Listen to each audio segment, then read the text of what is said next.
من يكفر بالطاغوت ويؤمن بالله فقد استمسك بالعروة الوثقى.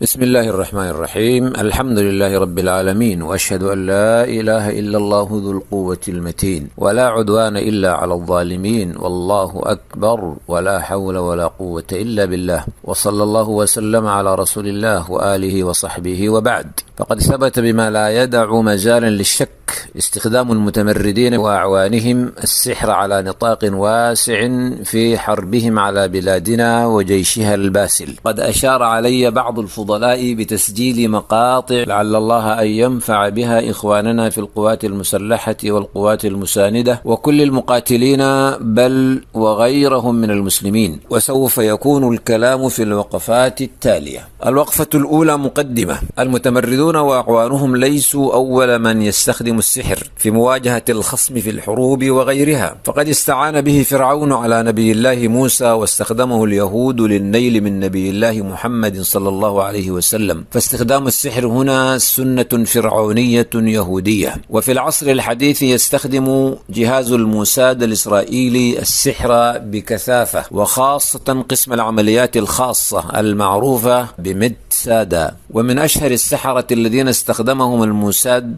الساحر يوري جيلر، ساحر يهودي إسرائيلي من أصول هنغارية ونمساوية، وغيره كثير. وتستخدم العديد من المخابرات العالمية وبعضها لدول عظمى السحر بكثرة. والسحر سلاح يستخدمه ويمارسه سفلة الناس وأراذلهم، ويتعاطاه أخبث البشر وشرارهم. يعاونهم خبثاء الجن من الشياطين الأشرار، وهو وسيلة العاجزين وسلاح الجبناء الخائفين وبضاعة من باع دينه بعرض من الدنيا. الوقفة الثانية. السحر له تأثير لا ينكر، دلت على ذلك نصوص القرآن والسنة والوقائع، لكن ليعلم أن تأثير السحر لا يخرج عن أمر الله تبارك وتعالى القدري الكوني، فلا يقع في ملك الله شيء بغير مشيئته، وشأنه في ذلك شأن سائر الأمراض والأدواء التي تصيب من شاء الله تعالى أن تصيبه، ويصرفها عمن يشاء أن يصرفها عنه. قال الله تبارك وتعالى بعد أن ذكر تأثيره على الناس، قال بعد ذلك: وما هم بضارين به من أحد إلا بإذن الله. والسحر أصحابه مخذولون، الله خاذلهم ومخيب رجاءهم ومبطل صنيعهم بحوله وقوته. وقد قضى سبحانه أن لا يصلح عمل المفسدين، وهم في الآخرة من الخاسرين. ومصداق هذا قول ربنا جل وعلا: فلما ألقوا قال موسى ما جئتم به السحر إن الله سيبطله إن الله لا يصلح عمل المفسدين ويحق الله الحق بكلماته ولو كره المجرمون. الوقفة الثالثة.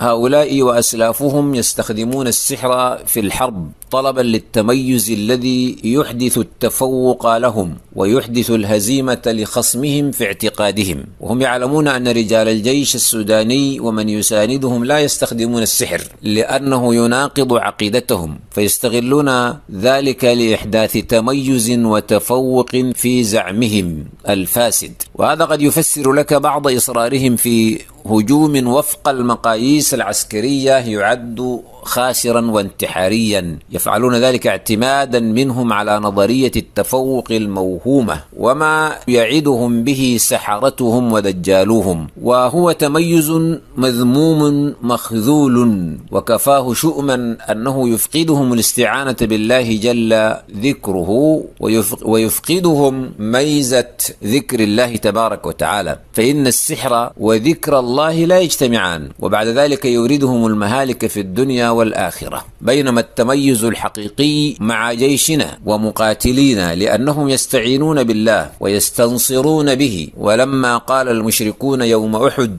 في واقعة أحد الشهيرة قالوا لأصحاب محمد صلى الله عليه وسلم بأعلى صوتهم: إن لنا العزى ولا عزى لكم، أمر النبي صلى الله عليه وسلم أصحابه أن يجيبوهم بقوله عليه الصلاة والسلام: قولوا الله مولانا ولا مولى لهم. فهؤلاء يعتمدون على اللات والعزى وعلى السحرة والدجالين، والمؤمنون يعتمدون على ربهم جل وعلا، هو نعم المولى ونعم النصير. الوقفة الرابعة: أمر الله تبارك وتعالى عباده المؤمنين بإعداد العدة والسلاح الذي يواجهون به أسلحة الأعداء المحسوسة في قوله جل وعلا: وأعدوا لهم ما استطعتم من قوة ومن رباط الخيل ترهبون به عدو الله وعدوكم وآخرين من دونهم لا تعلمونهم الله يعلمهم. وقد فسر جماعة من أهل التفسير قول الله سبحانه وتعالى: وآخرين من دونهم لا تعلمونهم الله يعلمهم بأنهم الجن والشياطين الذين يعاونون العدو، ولا شك أنه يشملهم ويشمل غيرهم من الأعداء المتخفين والمندسين من الإنس، وكلهم جبناء لا يصبرون عند اللقاء، وتخيفهم وترهبهم القوة، ولهذا أمر الله تعالى بإعدادها، فهي ترهب المواجه وترهب من خلفه من الإنس والجن. وقد صح عن النبي صلى الله عليه وسلم أنه قرأ على المنبر قول الله جل وعلا: وأعدوا لهم ما استطعتم من قوة، فقال مفسرا: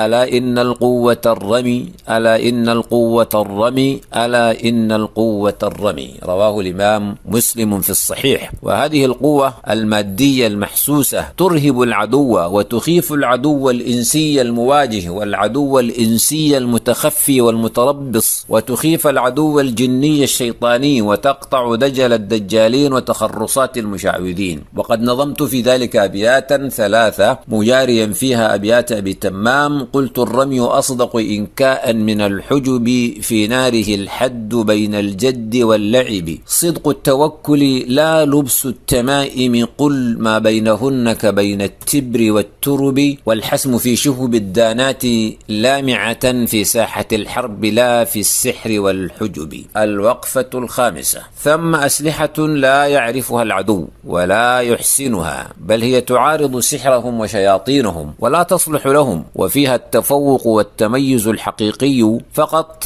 علينا أن نحسن الاستخدام. هذا إجمالها فيما يلي: إجمال هذه الأسلحة التي لا يحسنها العدو ولا يتقنها ولا تصلح له، وفيها التفوق والتميز. أولا: إخلاص التوحيد وصدق التوكل. إخلاص التوحيد وصدق التوكل على الله جل وعلا، هذا سلاح قوي ويميز جيشنا وقواتنا ويميز المسلمين، لا يعرفه أصحاب الدجل والسحر والذين يعتمدون على غير الله. كما حكى الله تبارك وتعالى عن أصحاب رسول الله صلى الله عليه وسلم في قوله سبحانه وتعالى: الذين قال لهم الناس إن الناس قد جمعوا لكم فاخشوهم فزادهم إيمانا وقالوا حسبنا الله ونعم الوكيل. ثم بين عاقبة قولهم وتوكلهم على الله، قال: فانقلبوا بنعمة من الله وفضل لم يمسسهم سوء واتبعوا رضوان الله والله ذو فضل عظيم. وأرشد عباده إلى عدم الالتفات إلى إرجاف المرجفين، فقال جل وعلا: إنما ذلكم الشيطان يخوف أولياءه فلا تخافوهم وخافون إن كنتم مؤمنين. وقال عز وجل: قل لن يصيبنا إلا ما كتب الله لنا هو مولانا وعلى الله فليتوكل المؤمنون. وقال جل شأنه: ومن يتوكل على الله فإن الله عزيز حكيم. وقال سبحانه: ومن يتوكل على الله فهو حسبه إن الله بالغ أمره. وقال جل وعلا: إن ينصركم الله فلا غالب لكم وإن يخذلكم فمن ذا الذي ينصركم من بعده وعلى الله فليتوكل المؤمنون. وقال النبي صلى الله عليه وآله وسلم: وتعلم أن ما أصابك لم يكن ليخطئك وما أخطأك لم يكن ليصيبك. هذا أولا، وهو سلاح التوحيد والإخلاص، وهو ما كان عليه النبي صلى الله عليه وسلم وأصحابه، وذكرنا فيه هذه الآيات المباركات، وهناك غيرها من الأدلة. ثانيا ذكر الله عز وجل، وقد أمر الله تعالى بذكره في الحرب خاصة، فقال جل وعلا: يا أيها الذين آمنوا إذا لقيتم فئة فاثبتوا واذكروا الله كثيرا لعلكم تفلحون. وفيما يلي أصناف من الذكر الثابت في سنة النبي صلى الله عليه وسلم، وهو من أعظم ما يستعان به، وهو سلاح تميز حقيقي لا يحسنه العدو، وهو معلوم عند الجميع، لكننا نجمعه في هذا التسجيل ليكون متيسرا للمراجعة والمذاكرة والتذكير. أولا أذكار الصباح والمساء، جاء منها: اللهم بك أصبحنا وبك أمسينا وبك نحيا وبك نموت وإليك النشور. وإذا أمسى قال: اللهم بك أمسينا وبك نحيا وبك نموت وإليك المصير. أمسينا وأمسى الملك لله والحمد لله لا إله إلا الله وحده لا شريك له، له الملك وله الحمد وهو على كل شيء قدير. رب أسألك خير ما في هذه الليلة وخير ما بعدها، وأعوذ بك من شر ما في هذه الليلة وشر ما بعدها. رب أعوذ بك من الكسل وسوء الكبر. رب أعوذ بك من عذاب في النار وعذاب في القبر. وإذا أصبح قالها أيضا، ولكنه يقول: أصبحنا وأصبح الملك لله، إلى آخر الذكر. ومنها: بسم الله الذي لا يضر مع اسمه شيء في الأرض ولا في السماء وهو السميع العليم، يكرر ذلك 3 مرات. ومنها من قال: لا إله إلا الله وحده لا شريك له، له الملك وله الحمد وهو على كل شيء قدير، في يوم 100 مرة، كانت له عدل 10 رقاب، وكتب له 100 حسنة، ومحيت عنه 100 سيئة، وكانت له حرزا من الشيطان يومه ذلك حتى يمسي. ولم يأتي أحد بأفضل مما جاء به إلا رجل عمل أكثر منه. ومنها: أعوذ بكلمات الله التامة من غضبه وعقابه وشر عباده ومن همزات الشياطين وأن يحضرون. ومنها: أعوذ بكلمات الله التامات من شر ما خلق. من قال ذلك وكرر كما مر لم يضره شيء. ومنها: أعوذ بكلمات الله التامات اللاتي لا يجاوزهن بر ولا فاجر من شر ما خلق وذرأ وبرأ، ومن شر ما ينزل من السماء، ومن شر ما يعرج فيها، ومن شر ما ذرأ في الأرض، ومن شر ما يخرج منها، ومن شر فتن الليل والنهار، ومن شر كل طارق إلا طارقا يطرق بخير يا رحمن. وفي رواية: ومن شر طوارق الليل إلا طارقا يطرق بخير يا رحمن. ومنها: اللهم إني أسألك العفو والعافية في الدنيا والآخرة. اللهم أسألك العفو والعافية في ديني ودنياي وأهلي ومالي. اللهم استر عوراتي وآمن روعاتي، واحفظني من بين يدي ومن خلفي وعن يميني وعن شمالي ومن فوقي، وأعوذ بك أن أغتال من تحتي. فهذه كلها أذكار للصباح والمساء. وهناك أذكار لمناسبات أخرى، فهناك ذكر للخارج عندما تخرج للمعركة أو تخرج لمهمة أو لأي غرض، فإنك تقول كما أرشد النبي صلى الله عليه وسلم: بسم الله توكلت على الله لا حول ولا قوة إلا بالله. فقد أخبر النبي صلى الله عليه وسلم أن من يقول ذلك يقال له كفيت ووقيت، ويتنحى عنه الشيطان، حتى أن شيطانا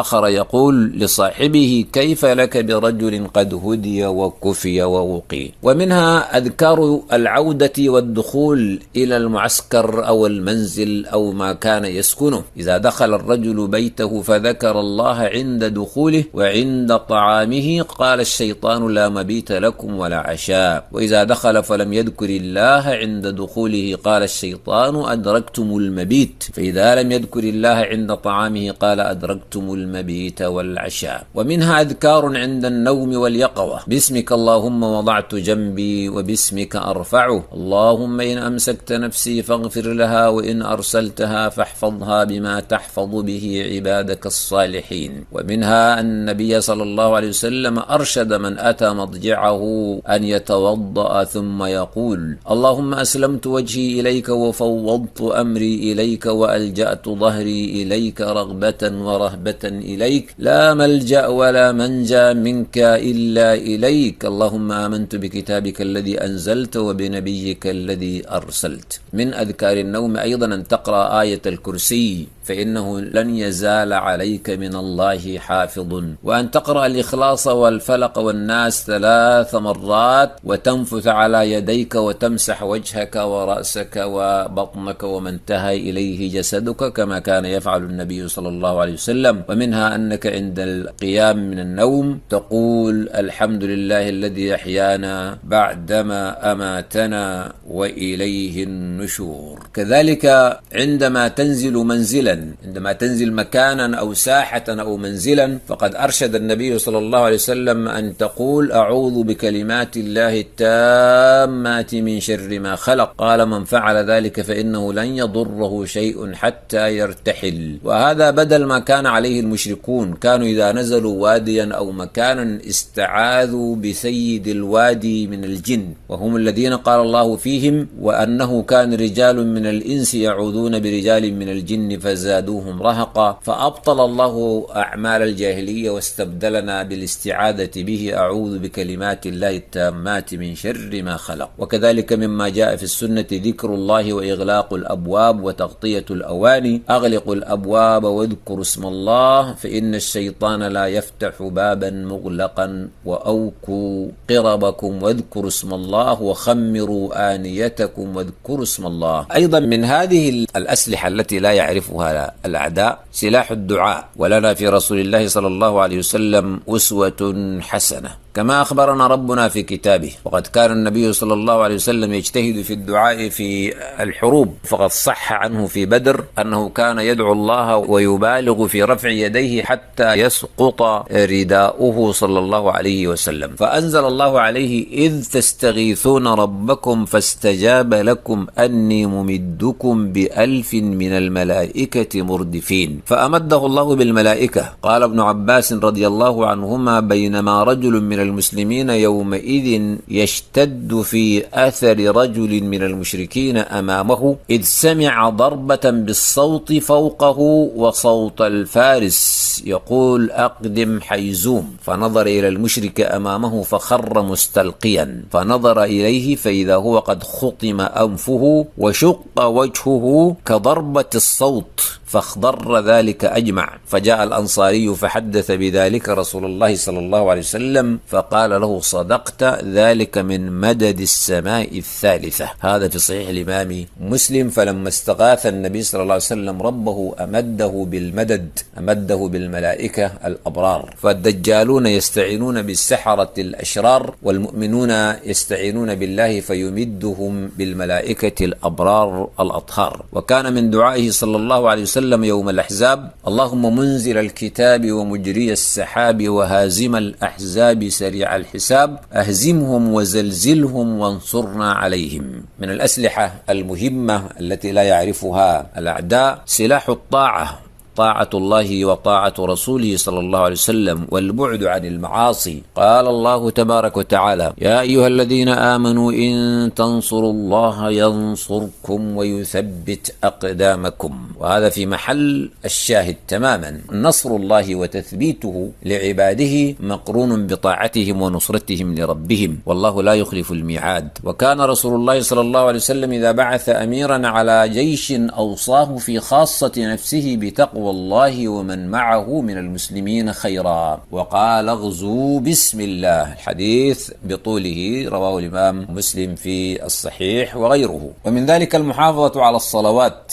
ومنها صلاة الفجر، فقد صح عن النبي صلى الله عليه وسلم قوله من صلى الصبح فهو في ذمة الله، رواه الإمام مسلم، أي في عهد الله وحفظه. قال النووي الذمة هنا الضمان وقيل الأمان. وقد ذكر بعض الناس في هذا المقام قصصا وروايات، مع أن المسلم لا يصلي فقط لكي لا يصاب، وإنما يصلي طاعة لله واحتسابا وقربة، ولكن من بركات ذلك أنه يكون في ذمة الله وعهده، على أن قوله في ذمة الله له معنى أشمل من الحفظ، أي يشمل الحفظ وغيره. قال ابن الجوزي معنى الحديث أن من صلى الفجر فقد أخذ من الله ذماما، فلا ينبغي لأحد أن يؤذيه بظلم، فمن ظلمه فإن الله يطالبه بذمته. يعني هذه فائدة أخرى، وهي أن من آذاه فإنه مطالب من الله تبارك وتعالى بهذه الذمة. قال أهل العلم أي في عهد الله وأمانه في الدنيا والآخرة، في الدنيا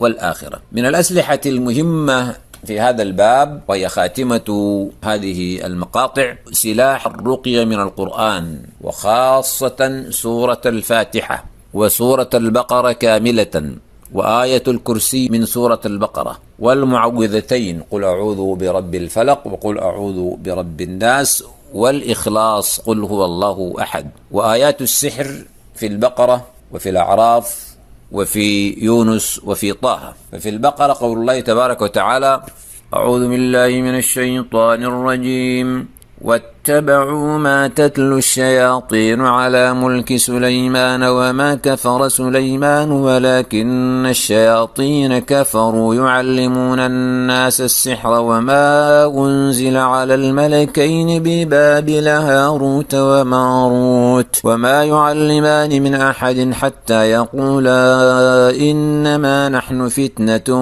فلا تكفر فيتعلمون منهما ما يفرقون به بين المرء وزوجه وما هم بضارين به من أحد إلا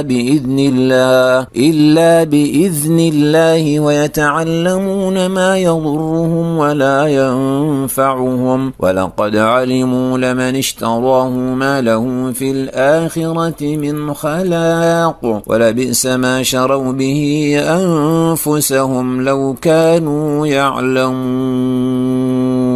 والتي في الأعراف قول الله تعالى وأوحينا إلى موسى أن ألق عصاك فإذا هي تلقف ما يأفكون فوقع الحق وبطل ما كانوا يعملون فغلبوا هنالك وانقلبوا صاغرين وألقي السحرة ساجدين.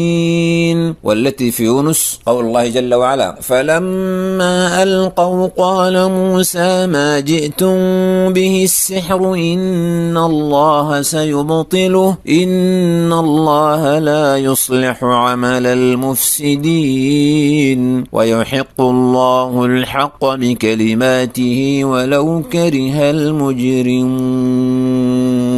والتي في طه قول الله جل وعلا وألق ما في يمينك تلقف ما صنعوا إنما صنعوا كيد ساحر ولا يفلح الساحر حيث أتى. ونختم هذا بتنبيه حيث يزعم بعض الناس أن البول أكرمكم الله على الذخيرة يفك السحر عن السلاح، وهذه خرافة لا أصل لها. فإذا قال لنا قائل أنا جربت هذه المسألة وأفادت، قلنا في الجواب أولا التجربة لا تتحقق بمرة ومرتين وثلاث، وإنما هذه كلها قد توافق اتفاق، وقد يكون ذلك استدراجا وامتحانا من الله تبارك وتعالى، وقد يكون من خدمة الشيطان، لأن الشيطان إذا رآك تستخدم بعض وسائله خدمك في ذلك، وهي الاستعانة بالنجاسات. الوجه الثاني في الجواب لو سلمنا جدلا أنها أفادت، فليست كل فائدة تجوز عند المسلم، فالله الله قد حرم فائدة الربا والميسر والخمر. يسألونك عن الخمر والميسر قل فيهما إثم كبير ومنافع للناس، ومع ذلك هي منافع ملغاة باطلة لا تحل، لأنها فائدة عاجلة وعواقبها وخيمة في الدنيا والآخرة. فإن قلت هل من بديل؟ فالجواب كالتالي: أولا، كل ما سبق ذكره من التحصينات والأدعية والذكر والصلاة والتوحيد والإخلاص هذا بديل.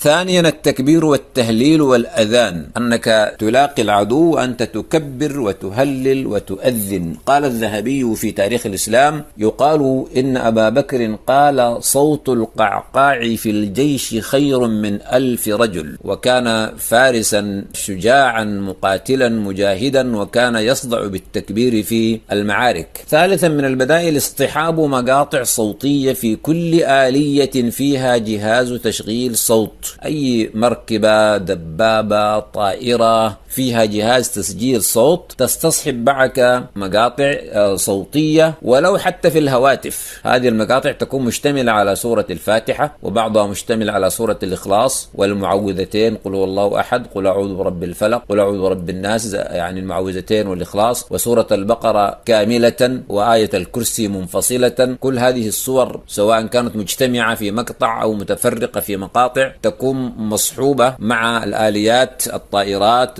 حاملات الجند وما شابه ذلك، ولا شك أنها ستفسد السحر وتبطله، وهذا هو البديل الشرعي. رابعا، قراءة سور الفاتحة والإخلاص والمعوذتين وآية الكرسي، والنفخ على السلاح والذخيرة والمركبات حسب الإمكان. يعني أنت تقرأ هذه السور، الفاتحة، الإخلاص، المعوذتين، آية الكرسي، لأن هذه قصيرة، هذه صور قصيرة وآية قصيرة، تقرأ وتنفث على نفسك وتنفث على سلاحك وتنفث على سيارتك حسب الإمكان وحسب التيسر. فهذه كلها بدائل، فهذه أسباب شرعية مضمونة النتائج ومأمونة العواقب في الدنيا والآخرة. أسأل الله العلي القدير أن ينصر الجيش وقواته المساندة نصرا مبينا عزيزا يكون فيه عز بلادنا ورفعة أمتنا ووحدة شعبنا وترابنا ومرضاة ربنا جل وعلا. اللهم احفظهم وثبت أقدامهم واربط على قلوبهم وسدد رأيهم ورميهم وانصرهم على عدوهم. اللهم عليك بأعدائنا وأعوانهم. اللهم منزل الكتاب ومجري السحاب وهازم الأحزاب أهزمهم وزلزلهم وانصرنا عليهم. اللهم فرق كلمتهم واجعل الدائرة عليهم واجعل تدميرهم تدميرهم يا قوي يا عزيز. اللهم اكفناهم بما شئت فإنهم لا يعجزونك. صل اللهم وسلم وبارك على عبدك ورسولك وآله وصحبه. لعل إله العرش ينفعنا بها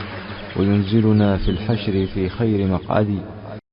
الموقع الرسمي لفضيلة الشيخ الدكتور حسن أحمد الهواري